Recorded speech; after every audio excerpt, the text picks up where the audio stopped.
Je suis en charge des ressources humaines et des finances au niveau de la direction et je m'adresse à l'ensemble de la communauté universitaire, plus particulièrement des personnes qui sont sous contrat à l'université par rapport à ce qu'on appelle la gouvernance. Pour illustrer ce que nous entendons par la gouvernance de l'institution, je vais juste prendre quelques exemples. Un premier exemple, c'est justement de faciliter la mobilité et le développement de carrière des collaborateurs et des collaboratrices au sein de l'institution. Plutôt que de voir son avenir dans une perspective de carrière à l'extérieur, il s'agit aussi de donner des perspectives et des possibilités de développement à l'intérieur de l'université. Une des mesures concrètes permettent par exemple de la mobilité ou des échanges avec des institutions partenaires comme des étudiants ou des enseignants-chercheurs peuvent le faire dans le cadre de programmes Erasmus. On prévoit de le faire aussi pour le personnel administratif et technique. Un autre élément très important qui tient à cœur à la direction, c'est de promouvoir l'égalité et bien évidemment de lutter contre toutes les formes de harcèlement.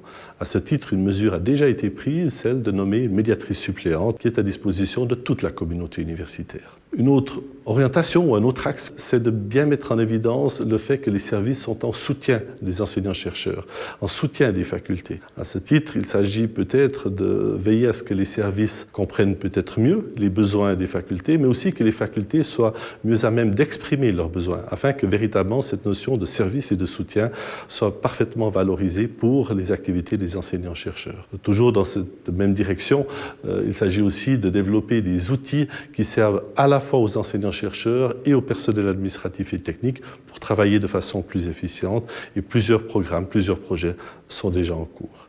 Enfin, je pense que l'université a besoin d'avoir une gestion responsable et durable de l'ensemble des ressources. Je parle ici des ressources financières et des bâtiments, donc des infrastructures en général.